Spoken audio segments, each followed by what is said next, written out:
just dropped my hoodie string in my tea. Because they're so long. I was leaning over and it just went. So that's fun. Hello, my friends. Welcome back to my channel. Welcome back to Vlogmas, the beginning of the third vlog. It's December 5th. Lately, I've been doing these in 2 days. One video ends up being 2 days, so that has been working out pretty good. See, Cosmo just found the... You just found the tea on my string. Yeah. So, today is actually later than usual. It's Saturday. I actually still woke up early, having a hard time sleeping lately. I think it's because I'm so stressed about work, getting everything out in time for Christmas. It's a stressful time of year for everyone, right? But, like, this is extremely stressful for... I'm not saying I'm special, but, like, I am a small business owner, but I'm also the sole person who works for my business, so I do everything. I make all the sculptures, I do all the self-promo, I do all the packaging. I mean, I have my kids help. They made boxes and stuff for me to ship, but... Oh no, my battery's gonna die. Why? Oh, let me go change it. I'm back. Hello. Got a new battery. So my hair is bugging me today. Like, I need to wash it. I just get on here and I just tell you every little thing that's on my mind. Like, I also have been cutting my own bangs. And I'm not great at it, but, like, so I always just take, like, a little bit off at a time in the hopes that I don't mess it up. It's bad. Anyway, so, my business. Like, I hate to even complain about it because I'm so incredibly thankful for it. Like, especially this year when it's, you know, it's been rough out there. People losing jobs left and right. I feel incredibly grateful that my business is still doing well. I have been working as an artist since, gosh, 2004 is when I sold my first painting. I was a portrait artist first. I did watercolor portraits on commission. And then in 2013, I'm sorry, Cosmo keeps bumping the table. His little head is on my lap. In 2013, I created Tumblr Creatures just as a way to have something fun to do that would help alleviate my stress of the commissioned artwork, which was extremely stressful. And then I just opened up an Etsy shop. I had a lot of horse friends who liked them and spread through word of mouth, and it has become my full-time job. It's all that I do. It takes a large amount of my time, but I love it, and I'm so grateful for it. So I hate to get on here and be complaining about how busy I am and how stressed I am, but the fact remains that since I started, well, even before Tumblr Creatures, because Christmas was always the busiest time of year for commissioned portraits too, but especially since 2013, every single Christmas has been very, very stressful for me to try and maximize the amount of sculptures that I can make.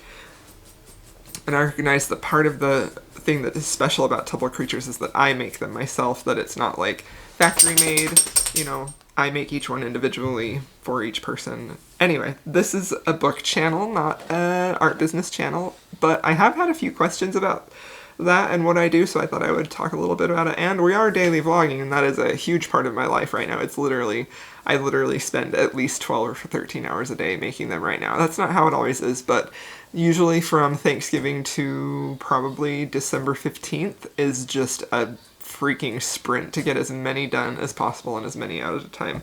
I have always have orders going throughout the year.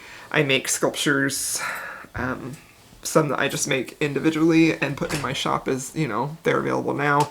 A certain day, certain time they release. And then I also have some, what do you got, doggo? That I do special for what I call the Tumble of the Month, which is usually an exclusive design that is released. It's limited, and so I'm working on those orders too. But yeah, so it's constantly on my mind all the time, but especially right now. And I always really struggle with balancing that with the rest of my life, and I don't think I ever do it well. Reading is really the best stress relief that I have. But the good thing about my job is that I really do get to listen to audiobooks while I'm working, and it is it's not necessarily mindless, but it's something that, like, it's easy to get in the flow of making work or even boxing and shipping and be able to listen to an audiobook and focus on that. So I got up early today. Got a bunch of boxes, got them all lined up right there. They're gonna get packed up and shipped out today. and then it's on to the next batch of orders. So, the book. Still reading this. I am on page 352. I have this much left. And I am honestly, like, I don't really have anything groundbreaking to say at this moment other than it remains to be this just beautiful story between these two characters. This is hard for me. I feel like this kind of defies a few boundaries as far as like romance. So this is not your typical romance, I would say. It's heavily fantasy, obviously, but it's just so lovely. And watching this strong, fierce warrior start to really be soft and melt towards Yvain is just one of the most beautiful things that I've ever seen. So whenever there is any scene between the two of them and you start to see him just sort of soften and bend and starts to feel things for her and let himself, the big thing is that he is starting to let himself feel those things for her, and how he reveres her in his head as his queen and protects her at all costs. It's just so freaking good. I just love it. I have heard that there is I've heard a little bit, I don't know what it is, that there is some type of twist at the end that is surprising. And so I'm very excited about that. And I also feel like this is a book, I may have mentioned this before, that would benefit from rereading it, because I'm sure I'm not getting everything out of this that I would like to, but it's just so good. So the plan is to ship and listen to this. I'm positive I will finish this today. And that will be wonderful and exciting. And then it's on to something else. And once again, I don't really know what that thing will be. I am still reading the Elizabeth Hoyt. I keep mentioning that. But I'm just not quite finished with that yet. I am only reading a few pages at a time at night once I finish working before I go to sleep. So I don't feel like it's really anything for me to talk about other than like, oh yeah, I'm still reading this. It's still wonderful. I'm still loving it. So that is what is happening with that. It is Saturday. My wonderful husband made breakfast for everyone, and that was delightful. And the kids are home. I mean, they're always home. It's 2020. We are probably one of the few who are not few. We're still living pretty much a quarantine life almost exclusively because we have members in my home who are high risk. So we're taking every precaution to do that. So when I say I don't go anywhere, like, I ain't kidding. I don't mind it. I'm happy to do it. I'm grateful that my husband and I are both able to work from home. I do recognize the toll that it's taking on my kids, and that's honestly really a hard mental struggle for me to think about what's the best thing to do in this situation. I don't know. I don't know that there is a best thing this year, you know. Anyway. Yeah, so let's try this tea. This is the matcha tea. I put it in this cup because it was very Christmassy. And my sweet little youngest son was like, I thought that was only for Santa. So this is the only time I'm ever going to use it. But I thought it would be cute for the video. And then my sweet boy was like, hey, that's Santa's cup. And I'm like, you're right, you're right, you're right. This is just matcha green tea. I'm not a huge fan of matcha, to be honest. It just tastes... it just tastes like grass. I'm sorry. It tastes like grass. It tastes like sweet liquid grass. I don't love it. Honestly, haven't really loved any of these tea advents. The packaging is super cute. And it's fun to have a new tea to look forward to every day. But every time I taste it, I'm just sort of like... I don't know if I like that. So... yeah, it's just sweet liquid grass. So I don't know if I like that. Anyway. That's all that's happening today.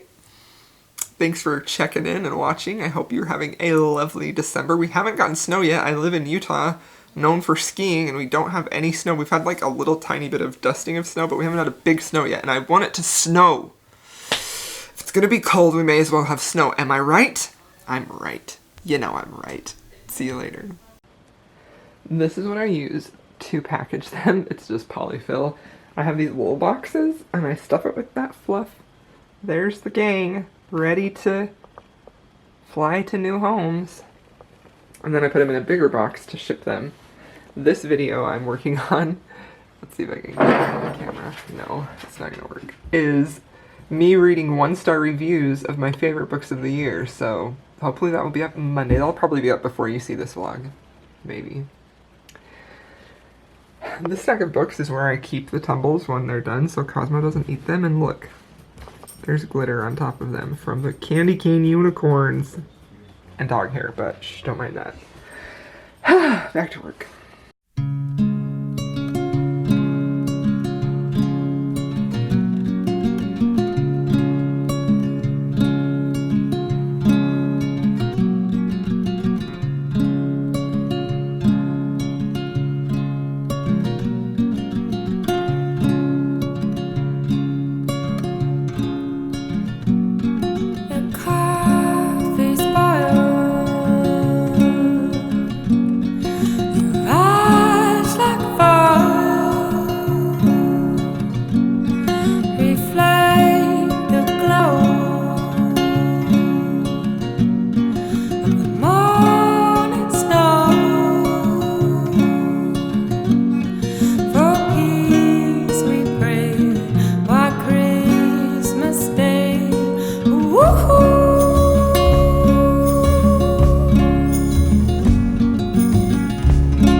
Is that?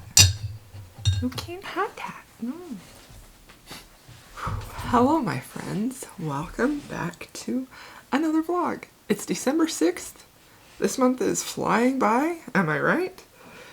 Whew, it's just bonkers. I can't believe it. So tomorrow is my oldest son's birthday. I'm very excited about that, but also like kind of sad. Every time they have a birthday, like I get so happy and excited, but then I'm also like, they're growing up so fast. Anyway, so I got all my shipping done. Just, they're all boxed up. That's not all of them. I boxed up, I have them all over the place because I wanted my lights to still work, but those are done. Super happy about that. And so I finished this last night. I finally finished this, and this was 100%. This is a 5-star read for me. This book is in my top 5 books I've read all year. This is probably in my top 10 books of all time. It was perfection. This book really, like, I know some people have, like, so the beginning is pretty hard to get into, honestly, like the fantasy aspect of it. It was a little hard to get into, but I feel like to really love this book, you have to both love fantasy books and you have to also love romance, because it's equal parts both. Like, I was talking for a long time with my friend Jen, who recommended this, and her recommendation was 100% right, because I love this book. When I was talking to her last night for a while about this, and we were both saying, like, you really have to love fantasy and you have to love romance, because if you don't love both of those equally, this won't be a 5-star read for you. But if you do, this is just perfection. Like, the relationship, it just like so slowly unfolds, and there's a lot of like their relationship is really like primal in a way, which is just so great. Like towards the end when he finally, like, it's also very slow burn, their relationship. It's just so interesting though. It's so compelling because these characters are just like, they have so much against them and they have so many reasons to distrust each other and to not love each other, but you still see that like little ember there that they love each other and that they want to. And Yvonne is so broken and just so fragile physically, but she is just this complete warrior. Like, she and I feel like that will speak to so many women. Like, she's not physically strong. She doesn't have muscles everywhere. She's physically weak, but she is completely just the strongest one, probably the strongest character in here. I can't get over this book. I just can't. I know that I'll be, like, I've thought about it all night. I've thought about it all morning. Doggo, can you please stop? Thank you. I don't know why I start talking and he feels like he needs to be so noisy all the time, but he does every time. So just this is just such an impressive book too. Like the way this fantasy world is built and developed is so expertly done, and the way the relationship is built and developed is so beautifully done, and it's so subtle, and there's just so much to unpack in this book. Like, I feel like I could read this book 10 times and get something out of it every time. I feel like I could talk about this for days and days and be able to tell you different scenes. Like, there was one scene in here in particular that was hilarious, and I never saw that coming, and I just... when I was talking to Jen about this last night, that was one of the things that I said, like, how come you never told me about this scene? Because it was just so funny. But it's also just so heartbreaking, but so hopeful too. Like the way that this, I can't even form words about this because it was just so beautiful. There was one scene at the very end, like I actually dog-eared it. I went back and dog-eared it, and I listened to this almost entirely on audio, and I really want to reread it physically, like, so badly. But there's this scene right at the end when, oh my gosh, they're separated, and this is when you know they're finally going to get the chance to be together, and Maddox just is such a warrior, and he's fighting to get to his bride, and that's all he cares about. That's all he can think about is how can he get to her, and he hopes that she feels certain things, like, he just hopes that she feels things for him, so he hopes that he's going to get the chance to tell her how he feels, and he does this grand gesture for her, which is so fitting to the story, and when he shows up to rescue her,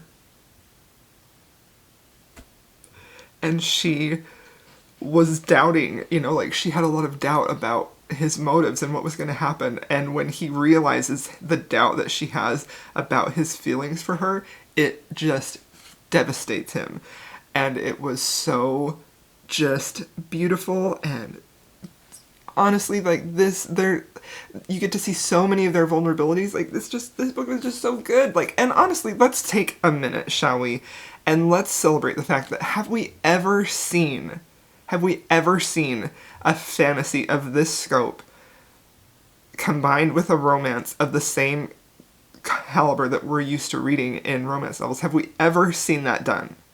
I don't think we have. Have we ever seen that done? We don't. I can't think of another book like this. But have we ever seen that done by a woman author? No, honestly. Like, when you talk, like, I've heard people compare this to Game of Thrones, and I really don't love Game of Thrones, the books. I just do not like the way George R. Martin specifically talks about women and sex. Like, I really dislike that. And here we have, this is such a subtly quiet power that women have, and that they really are kind of the rulers of this world. Like, the moon goddess is a big issue, which is a woman, but we have never seen, you can correct me if I'm wrong, I would love to know other books like this, but we have never seen a book like this written by a woman. And I just am my mind is kind of blown about this book. It's just so completely perfect. Like, I honestly, like, I know some people have struggled with this, and I honestly struggled too. Like, if you watched my other vlog, you saw that, like, until I got to chapter 13, which is 150 pages in, I was still sort of, like, not completely sold on this, you know? Like, I felt like, and I will say that there are times when the plot moves, or the book, not necessarily the plot, the book does tend to move a little slower in some parts than others, which, if you're accustomed to reading fantasy, you kind of are used to that, you know?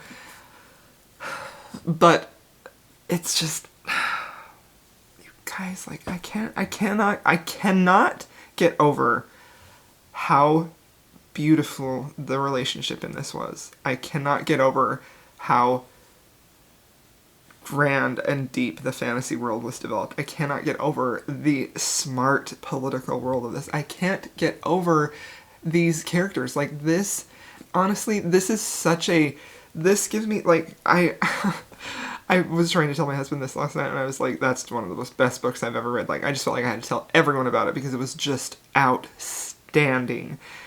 And it gives me, it's not the same at all, but it gives me the same feeling, like their relationship, that epic scale of what I wanted from Aragorn and Arwen in The Lord of the Rings. Like, just that beautiful, epic love story that is just like, oh man. You guys, like, I will say that if you aren't a fantasy reader, if you don't really like a lot of fantasy, this is probably going to be a tough sell for you. But if you are at all interested in fantasy and romance, like, seriously, put this on your TBR as soon as possible. Because, and I'm not gonna lie, like, this book took me all week to get through, right? It did require quite a lot of mental energy and focus, but it was just so worth it. This was perfection. You know, I honestly, like, I thought about doing all these end of the year videos, you know, like best books and blah blah, all that stuff. And I've kind of decided to wait to do mine until the end of December and post them in January, because I want to be able to have a chance to use all of the books that I've read in December. And I'm really glad that I did, because this is now top of my list for the books. Seriously. There are 2 other books that have moved me as much as this, and one of them is Wolfsong, and the other one is Brazen and the Beast by Sarah MacLean, and those are my top 3 reads of the entire year. Like, I put this right up there with it. This was just outstandingly fantastic, and I don't think I will ever get over what this book did to me. It was just so good. Like, I feel like, and reading a book like this makes me feel so much righteous anger about people who discredit romance books, because this book is doing so much. And this was something that Jen was saying, so I'm going to use her words, like, when we were talking about it, but she's like, if you don't have, like, this book doesn't work without the fantasy element. The story doesn't work without that. And the story doesn't work without the romance. The story doesn't work without every single romantic interaction that they have had through the entire book. Because that's the story. It's so interwoven together. It's so, honestly, deliciously complex. And just the way that you see him slowly unfold and begin to trust her and just to love her, and how Yvain wants, like, she wants to be loved so badly, and she wants a home, and she wants a family, she wants children, and it just, I'm getting chills talking about it. This was just, it was just so good. I just, honestly, like, you know, I do feel like sometimes, especially, like, you know, booktube, bookstagram in general, and I feel this pressure a lot because I'm not as fast of a reader as a lot of other people are. And so for me to take a whole week to read a book, it was kind of like, I could be reading so many other things. But honestly, like, when it, in a book like this, I felt like it was just completely worth it. Like, there's just so much. There's just so much in this book, and there's so much to love and feel. And this was just perfect. So, there you have my gushing. It was honestly, like, fantastic. I'm kind of, like, at one of those points where I'm like, I don't even know what to pick up next. Like, I've got, like, a book hangover, you know? Like, literally the last time I felt like this was when I read Wolfsong, which was only, like, last month, but that book was just perfect. I actually ordered the second one, and it's supposed to be here today, and I can't wait. Goodness, this was good. This was just fantastic. Okay, so that's enough of that. I hope you, I hope that my gushing was coherent, because that book was just perfection. Like, so here we have today's tea. I borrowed my kid's mug, because I'm trying to find holiday mugs, cute holiday mugs for every day of this vlog. This one is 3 Ginger, which I think is like a play off of the 3 Kings, or no, the 3 Wise Men, you know, for Christmas. So, oh, we got that natural health food store smell again. So let's see how it is.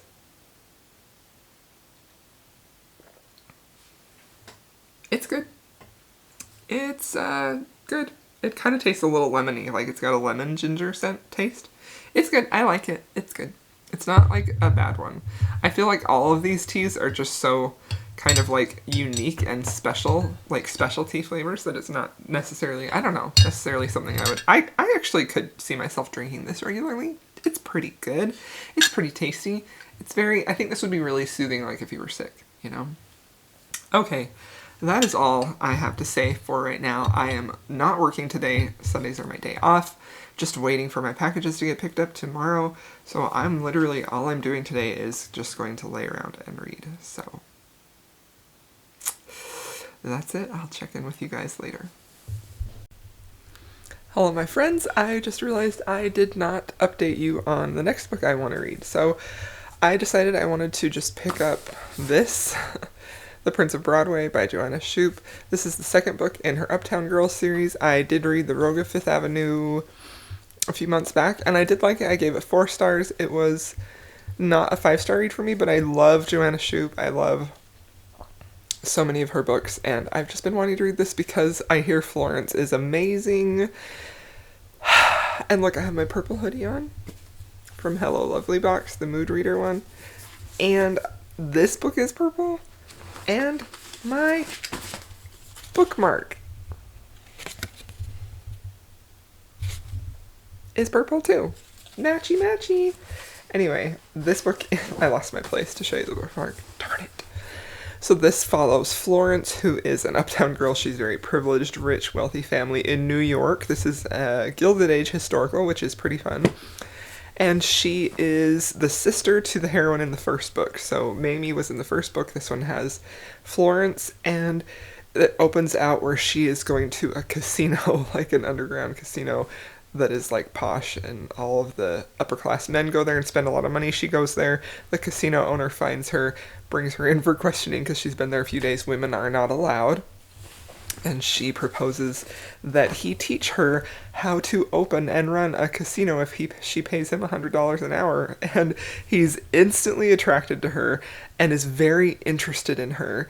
And she feels that attraction too to him, but there's no acting on it. I'm only 50 pages in so far, but this is a really, like, it's got big font and it's not too long, so I'm positive I'll finish this today. I say that and then watch I won't. But it's honestly really great so far. I really love Florence. She is a very strong, very empowered woman. She wants her own independence. She wants to make her own choices. That's why she wants to open this gambling hell. Like, there are a lot of lines in here where she's like, why can't I do the same thing that men do? You know, men go out and do it their age. Men go out at my age and do all these things. And if women were to do that, then they would instantly be ruined. And I am 100% a sucker for that trope. I love it so much. I love seeing that. I love seeing that talked about in these historical romance books, so I am super excited about that. The hero is definitely like a scarred, damaged hero. He's very big, very, you know, brawny, and it's described that he's not super handsome. Like, it sounds like he has some scars on his face. I just really love these characters so far. I'm only 50 pages in, and I am very excited to keep reading this. And I hope that it is wonderful. So, also, these are some of my favorite covers ever. I think they're so freaking pretty. So that is what I will be reading today. Super excited about that. I just wanted to deviate from my TBR. Like, I had a TBR for the Romance Takeover Marathon, and I just really felt like just picking up whatever I wanted. And I have been eyeing this for weeks, so here I am. It says, powerful casino owner, ruthless mastermind, destroyer of men, which is describing the hero, but that sounds like it could apply to Florence too, so that's it. I'm gonna go read. I really don't know what I'll get for B-roll today. Maybe food. We'll see. Also, I'm a rep for Hello Lovely Box. My code is always in the description down below.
my friends, it is late Sunday night, December 6th. I said that weird. And I just am going to do the closing clip for this vlog.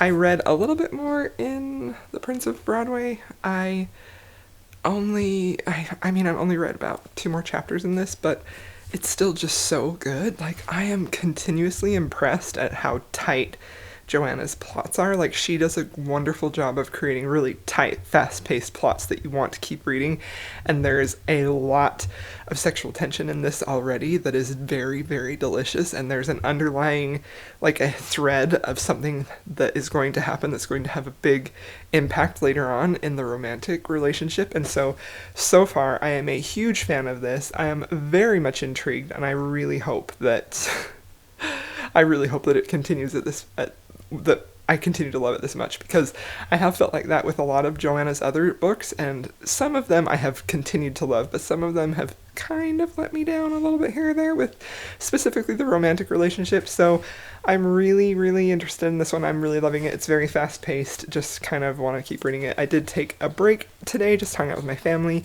and I watched The Holiday. Did have like a live watch along. It was so fun with my seasonally booked up friends. We had so much fun watching that and chit chatting and gushing over how much we love that movie. It was a ton of fun. I loved that a lot. So that is the end of this vlog. I hope you guys enjoyed watching this. I hope you're having a wonderful Monday. Hopefully I'm posting this on Monday if everything goes well with my editing and uploading, which I'm about to do right now. And I will see you in my next video. Leave me a unicorn emoji if you've gotten this far. Thanks so much for watching. See you guys next time.